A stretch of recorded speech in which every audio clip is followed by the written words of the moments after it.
Mr. Chief Justice, Senators, we do believe that you should draw an adverse inference against the party resisting the testimony of these witnesses like John Bolton.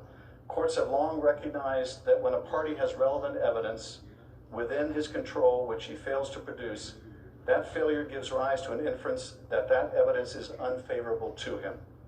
Courts have frequently drawn adverse inferences where a party acts in bad faith to conceal evidence or preclude witnesses from offering testimony. And I would suggest that it is bad faith when counsel comes before you and says that if you really wanted these witnesses, you should have sued to get them in the house, and goes into the courtroom down the street and says, you can't sue to get witnesses before the house.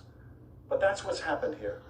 And you are, I think, not only permitted, but absolutely should draw an adverse inference that when a party is making that argument on both sides of the courthouse,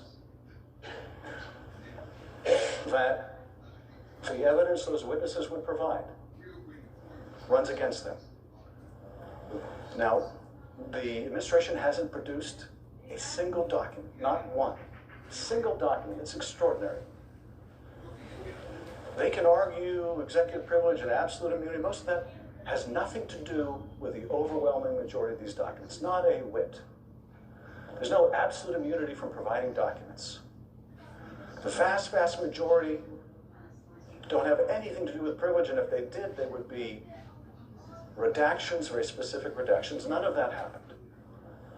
Are you allowed to draw an adverse inference that the reason why the president's team, which has possession of those emails regarding inquiries by Ukraine into why the aid was frozen, are you allowed to draw an inference, if they won't show you those emails, that those emails would confirm that Ukraine knew the aid was withheld, just like the former Deputy Foreign Minister of Ukraine said publicly when she told the New York Times, yes, we knew, by the end of July, we knew.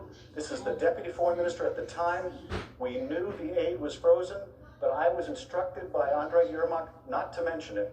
I had a trip planned to Washington to talk to Congress. I was told not to go. Why? Because they didn't want it public. Are you entitled to draw an inference that those records, they refuse to turn over all those State Department records, the fact that they won't allow John Bolton's notes to be turned over, they won't let Ambassador Taylor's notes to be turned over? Should you draw an adverse inference? You're darn right you should. Now they say, well, the president only told Sondland no quid pro quo. They leave out the other half where Sondland told Taylor, but he said no quid pro quo, but you've got to go to the mic and announce these investigations.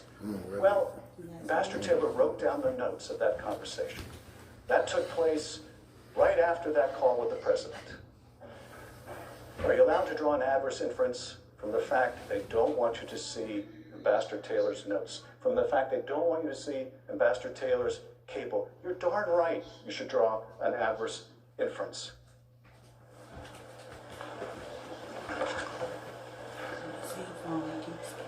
And finally, with respect to who has become a central witness here, I think the adverse inference screams at you as to why they don't want John Bolton. But you shouldn't rely on an inference here, not when you have a witness who's willing to come forward. There is no need for inference here. There's just a need for a subpoena.